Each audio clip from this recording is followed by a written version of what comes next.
안녕하세요. 반갑습니다. 오늘도 예배에 온 우리 친구들 모두 환영하고 축복해요.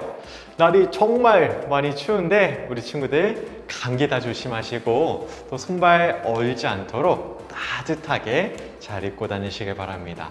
우리 이 시간 예배를 위해서 함께 기도하겠습니다. 예배는 하나님을 만나는 자리예요. 정말 중요한 자리죠.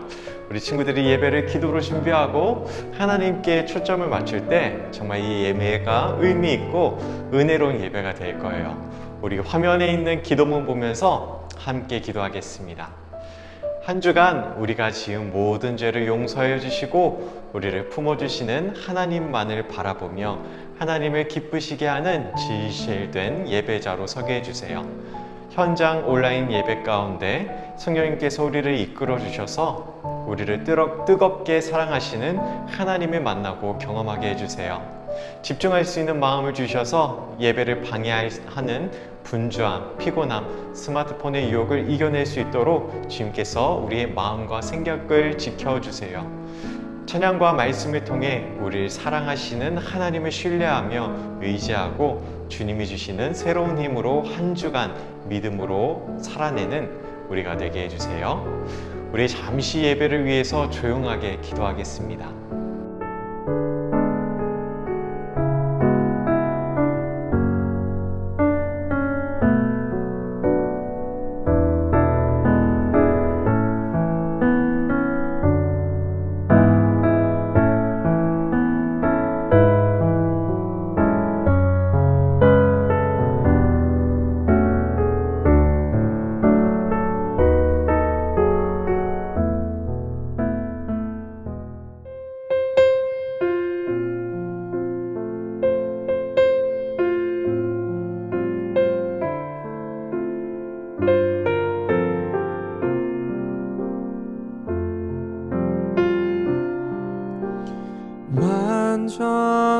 완전하신 나의 주, 그의 길로 날 인도하소서.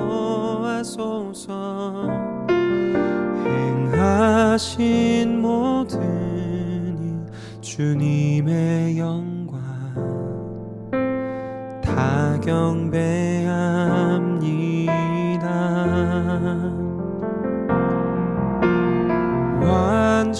완전하신 나의 주, 그의 길로 날 인도하소서. 행하신 모든 일 주님의 영광 다 경배합니다. 예배합니다. 찬양합니다. 주님만 날 다스리소서. 예배합니다. 찬양합니다. 주님 홀로 높임 받으소서.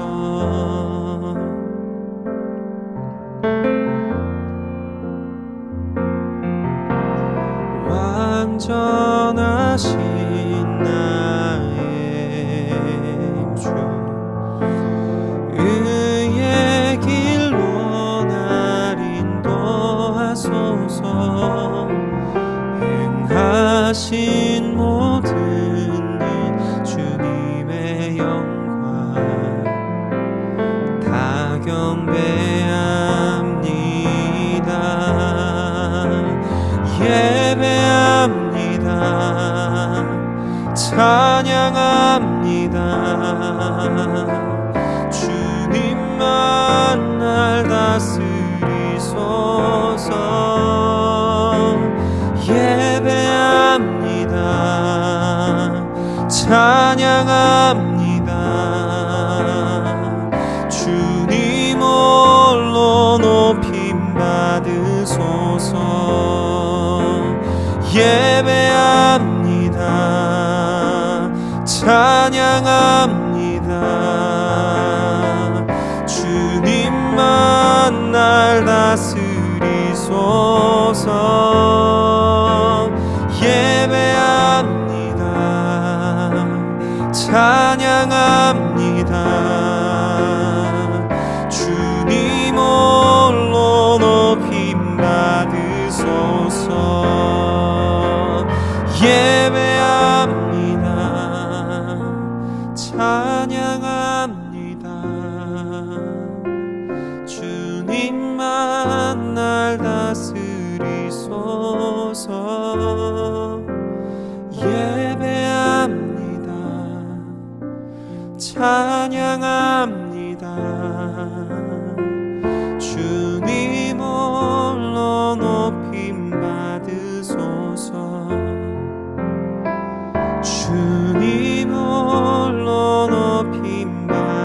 받으소서. 주님 홀로 높임 받으소서.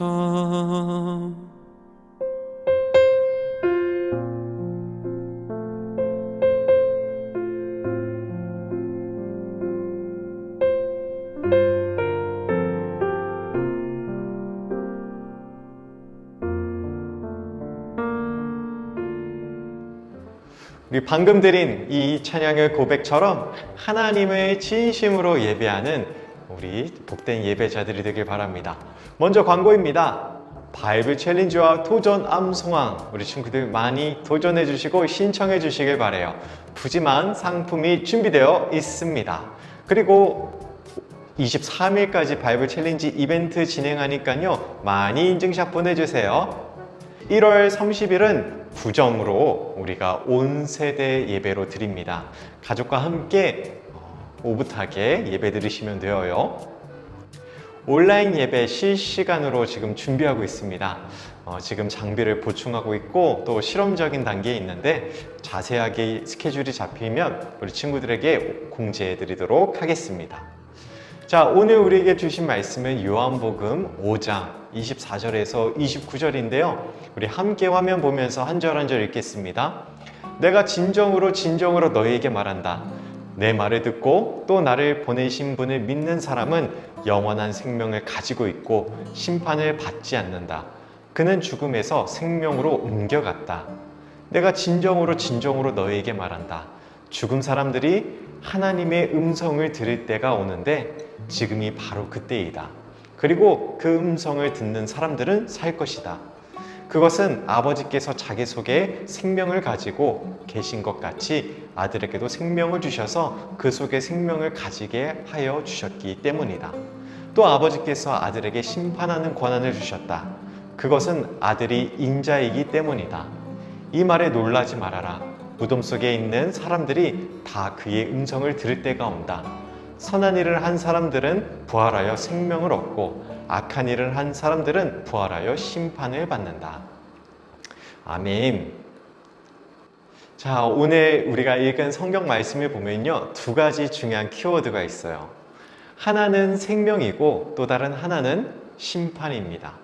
이 생명과 심판이 누구에 있다고 말씀에 나와 있죠? 맞아요. 바로 예수님께 있어요.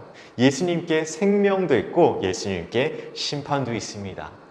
요한복음은요, 예수님이 어떤 분인지를 소개하는 장면이 아주 자주 등장해요. 사도 요한이 요한복음을 기록했는데 이 책을 기록한 목적이 매우 분명합니다. 기록한 목적은 여러분으로 하여금 예수가 그리스도여 하나님의 아들이심을 믿게 하고 또 그렇게 믿어서 그의 이름으로 생명을 얻게 하려는 것이다. 요한복음은 예수님이 하나님의 아들이심을 믿고 또 그분을 믿어서 생명을 얻게 하는 것이 기록된 목적이에요. 그래서 요한복음은 예수님이 어떤 분이신가 이것에 대해서 굉장히 자주 다양하게 표현하고 있습니다. 오늘 본문도 어쩌면 그러한 본문이라고 할 수 있어요. 우리에게 예수님은 어떤 분인가요? 당연히 하나님이죠. 아직 이 사실을 가슴으로 믿지 못하는 친구들이 있겠지만 그런 친구들이라 할지라도 아마 머리로는 예수님은 하나님이셔, 하나님의 아들이야 라는 사실은 너무 잘 알 거예요. 교회를 오래 다녔기 때문에, 많이 들었기 때문에 당연히 지식적으로 알아요. 예수님은 우리의 하나님이시고 우리 대신해서 십자가를 지셨고 부활하셨다는 모든 사실을 우리가 정말 마르고 닳도록 들었어요. 그리고 우리가 가진 성경책에도 그 모든 사실들이 기록되어 있죠.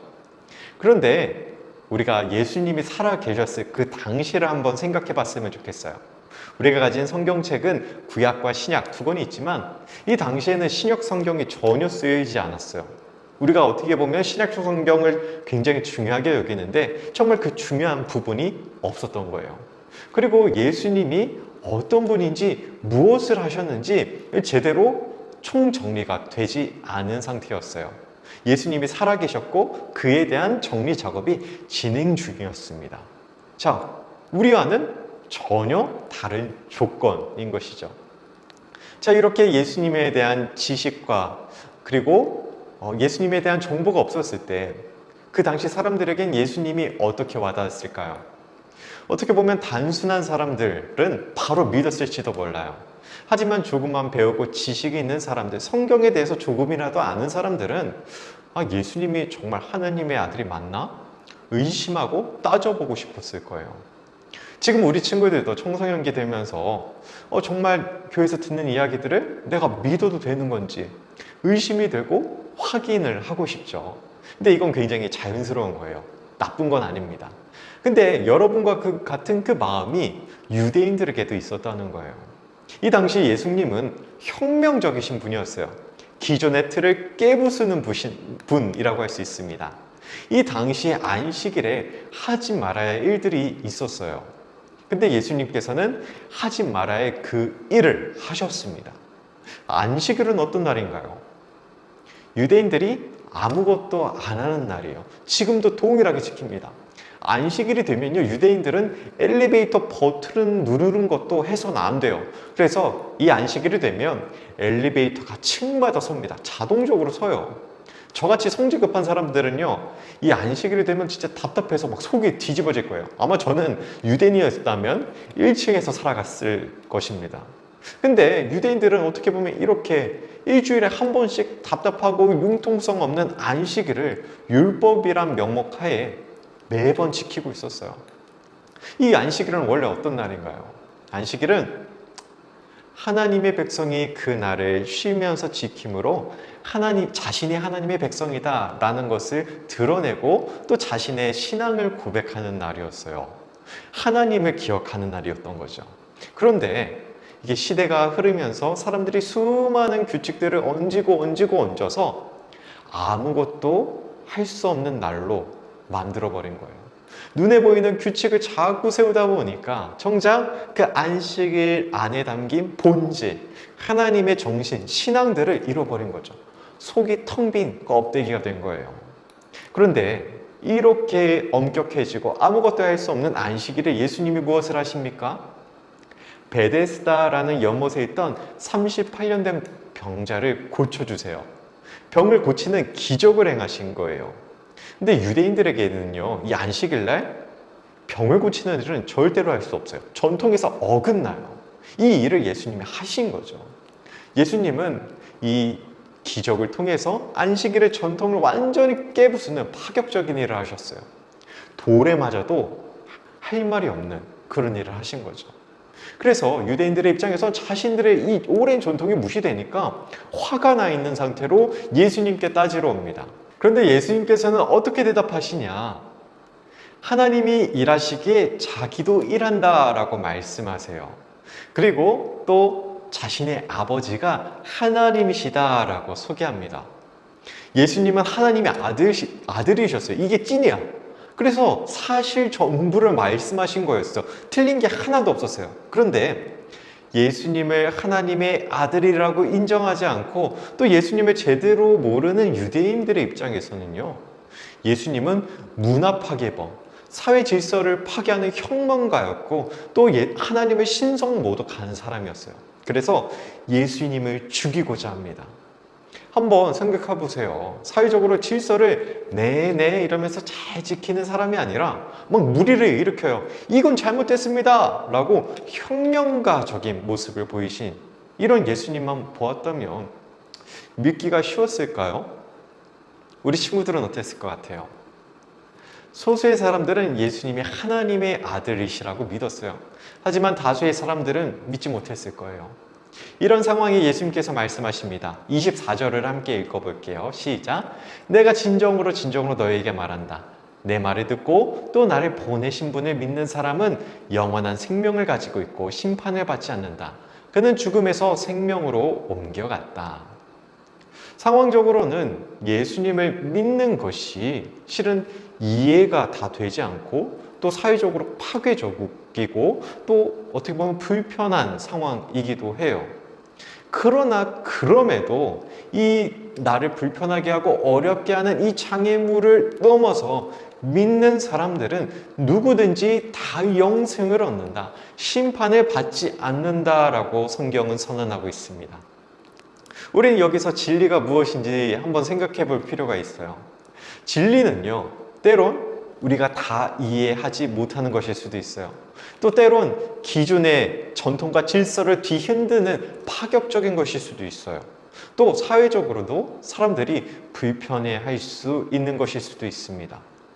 그러나 이러한 장애물들이 있을지라도 진리를 믿는 사람은 생명을 얻습니다. 요한복음에 쓸 이 당시 예수님을 믿지 못하게 하는 많은 장애물들이 있었지만 그 장애물을 넘어서 믿는 자들은 영생을 얻었어요. 우리에게도 이런 장애물이 동일하게 있어요. 예수님이 하나님이시라고 성경에 써 있지만 내 머리론 다 이해가 되지 않죠. 그리고 나 자신도 솔직히 제대로 사랑하지 못하는 것 같은데 자꾸 하나님이 사랑하고 이웃을 사랑하라고 말하면 불편하고 부담스러울 수 있어요. 왜냐? 지금까지 세상을 살아온 내 경험과 내 생각으로는 전혀 이게 맞지 않기 때문에 그래요. 불편해요. 부담스러워요. 그러나 그럼에도 이런 장애물들이 있을지라도 예수님을 믿는 사람은 영생을 얻습니다. 심판을 받지 않아요. 나의 기준, 나의 이해, 나의 생각으로 예수님을 믿는 게 아니라 내 모든 기준을 내려놓고 예수님을 믿기로 결심할 때 그때 비로소 말씀이 이해가 되고 하나님이 어떤 분이신지를 우리가 알 수 있어요. 우리는 과학이 엄청나게 발전한 시대를 살고 있어요. 그래서 객관적으로 입증된 것들만 판단하고 이해한 후에 그것을 믿으려고 합니다. 그런데 성경은 반대로 말해요. 믿음은 바라는 것의 실상이요 보이지 않는 것들의 증거다. 믿음은요 보이지 않는 세계를 확신하는 거예요. 눈에 보이진 않지만 믿는 거예요. 그리고 이렇게 믿을 때 믿음의 증거가 보이게 됩니다. 예수님을 믿을 때 예수님이 생명이심이 이해가 되고 참 사랑이심을 알게 되고 참 하나님이심을 깨닫게 됩니다. 저는 여러분이 예수님을 믿기로 결심하길 바라요. 여러분의 생각과 경험, 그것으로 다 이해되진 않지만 그럼에도 그것을 뛰어넘어 믿기로 결심하는 사람들이 되길 바랍니다.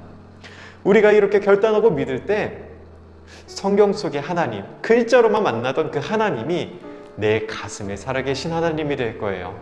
그리고 이전에는 이해되지 않던 그 하나님이 나의 하나님이심을 고백하게 될 것입니다. 사랑하는 우리 드림팀즈 친구들, 예수님을 믿으시길 바랍니다. 예수님을 믿으면 죽음에서 생명으로 옮겨집니다. 영생을 얻고 하나님과 평생을 함께하는 삶을 살 수 있어요.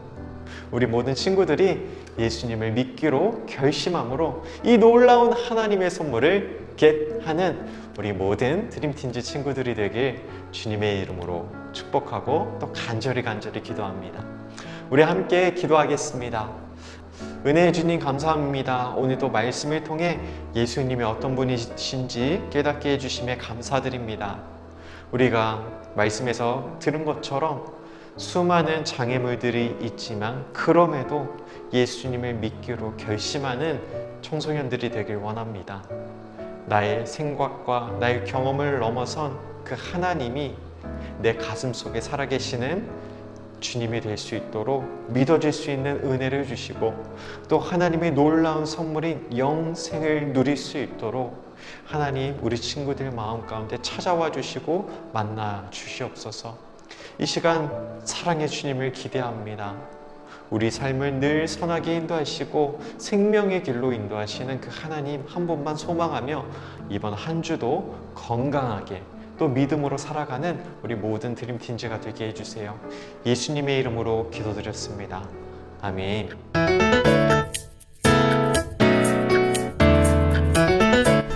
드림 공동체 친구들, 동수 가족 여러분, 안녕하세요. 우리 친구들 지난주 가족의 시간 요한복음 3장 16절 말씀 모두 암송해 보았나요? 지난주 드림랜드 친구들과 함께 예배를 드리며 친구들과 선생님들과 함께 말씀을 외웠는데요. 우리 친구들과 선생님이 얼마나 말씀을 잘 외우고 기억하는지 정말 보기 좋았답니다. 대단한데요? 오늘도 우리에게 영원한 생명을 주시는 예수님을 기억하면서 오늘은 가족들과 즐거운 놀이를 해보겠습니다. 준비물을 확인해 볼까요? 접시 2개, 과자, 젓가락, 빨대도 좋아요. 먼저 종이에 죽음을 적어주세요. 과자가 있는 접시 앞에 놓을게요. 다른 접시에는 생명을 적어주세요. 자, 그럼 이제 죽음 접시에서 생명 접시로 과자를 옮길 거예요. 30초 동안 누가 많이 옮기나 즐겁게 게임해볼까요? 전도사님은 왼손으로 해보았어요.